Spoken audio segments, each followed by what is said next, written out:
Welcome back to the show. It's been a minute. It's been a hot minute. Actually, it's been a really cold minute. It's getting cold up here, guys.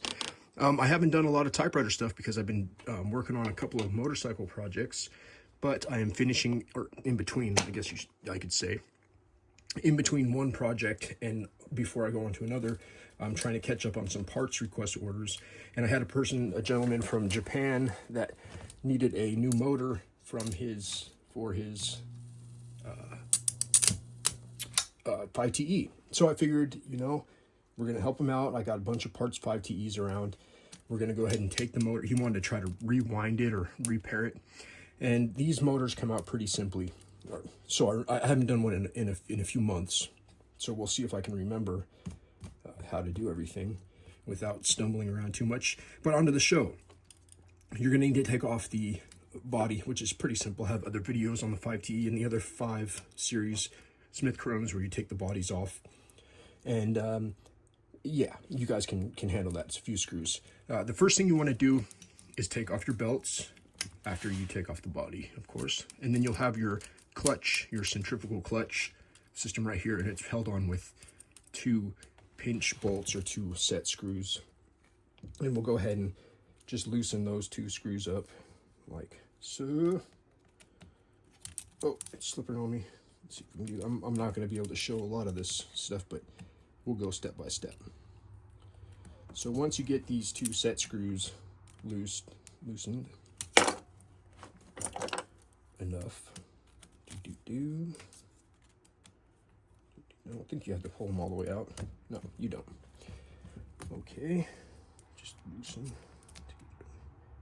And this is a keyed shaft on here, so I think it can only go on one way. Oops, no, drop it on the floor. Is it a keyed shaft? It is not a keyed shaft. Yeah, so that's not a big deal.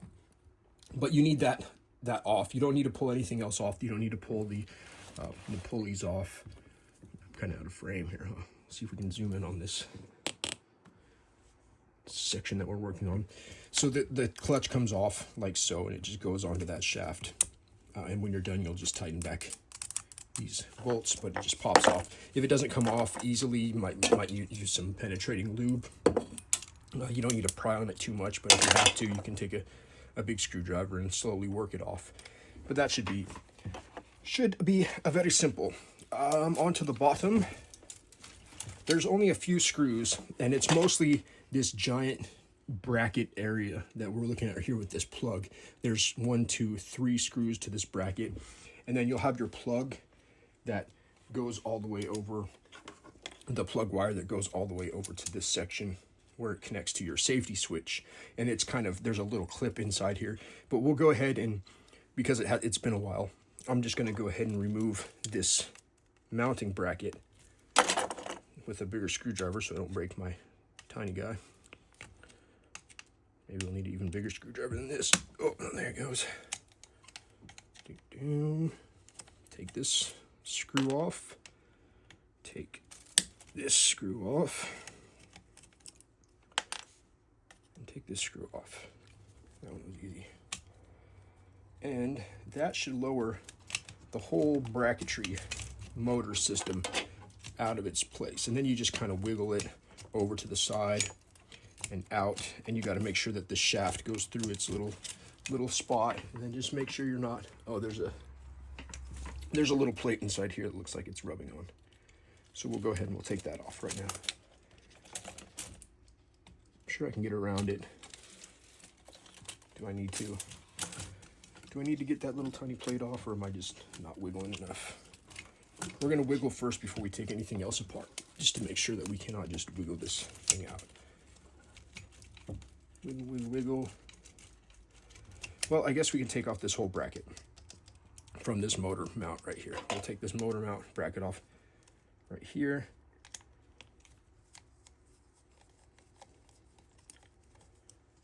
And this one might have already been missing screws. I don't know.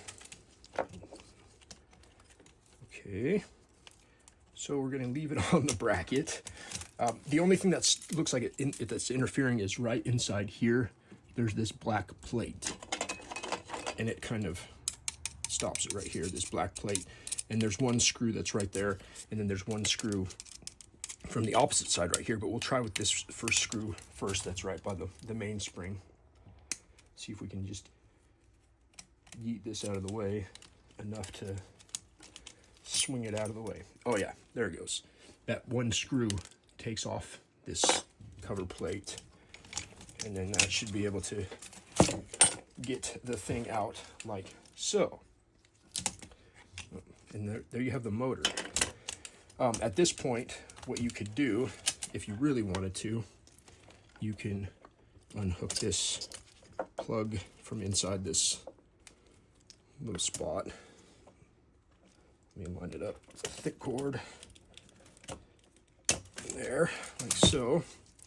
And then you have your plugs. You can either disassemble this as it is right here and unscrew these cable or the wire nuts, or you can trace this all the way up to the front where you'll have the safety switch mechanism or the actual power on switch.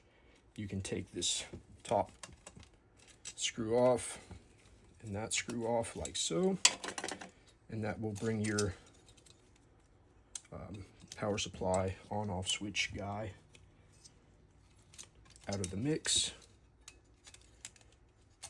Let's see, let me get that other screw out. There we go. Yeah. Well, I don't think you need to do that. I think we have to take the motor off.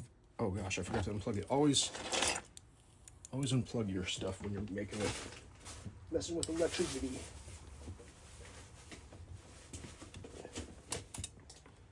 Electrical.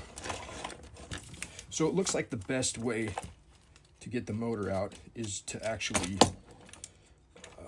disassemble the wires from the motor.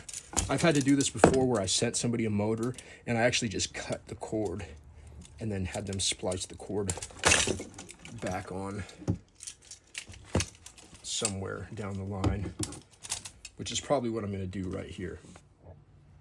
So this is the cord, the plug that goes to the switch that's mounted underneath the ribbon cover, like so. And I might not be able to, I might not have to switch it out. Let's take a zoom in on the motor, like so. You see the two wires that go to the motor into the switch. There's one wire nut right here, and we'll just go ahead and take that one off, remembering where it goes. I'm going to put it back on the outside now. And then one wire goes to the other, like so. And now it's disconnected from the main power safety switch. So it looks like it's just a jumper brown in between there. So the ground is on one end of the plug. So you've got your black wire. In this case, we're just going to call it ground because black is usually ground, unless you're in B&W land, and then brown is ground. But anyway, you got one black wire going to ground into one wire nut that goes to one end of your plug system. And this is a omnidirectional, so it doesn't matter which way you plug it in. There's no real ground. It'll work even if you plug it in upside down, either or. Yeah, and then the last wire set that we have to deal with, that's on a wire nut, is the jumper that's going to send power from the plug. And then this is going to be this intermediate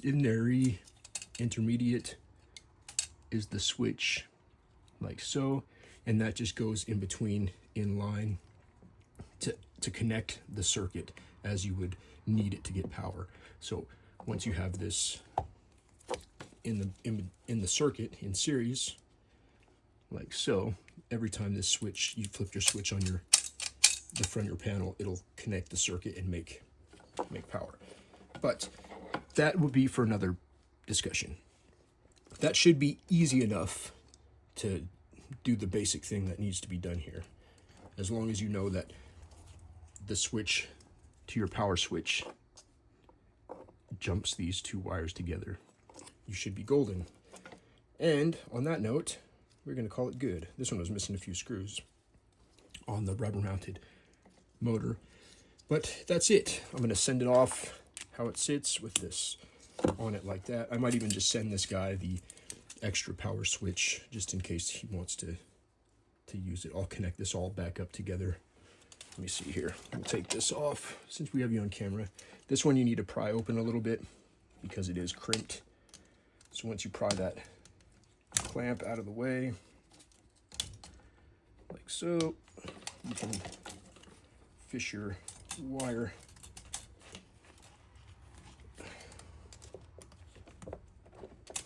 section out like so, and then your wires can come up through here. And since it's disconnected from the motor, you're just going to have bare wires on one side. Fish, fish, fish. Fish, fish, fish. And there we go. That's the two wires go like this. And I'm just going to reconnect these for the guy. That way he knows exactly what he's dealing with. And you don't have to use the wire nuts. You can solder it or put better clamping situation. But I think they put the wire nuts on here just because they knew that this was probably a wear item eventually. Replacement. Wire nut. There's the other wire nuts. That's all right. We'll find it. We'll find it later. But anyway, guys, hope you have a happy Thanksgiving, and hopefully this was in frame for the most part. But yeah, simple stuff. It just takes a little looking around. And like I said, this little plate was in the way, and you might have more screws on this actual rubber mounted thing that you don't need to take off. You don't need to undo this motor if you don't want to. There's a screw right there to take the motor off. You can just remove the whole mounting arm. All right, guys, have a happy Thanksgiving, and we will talk to you later.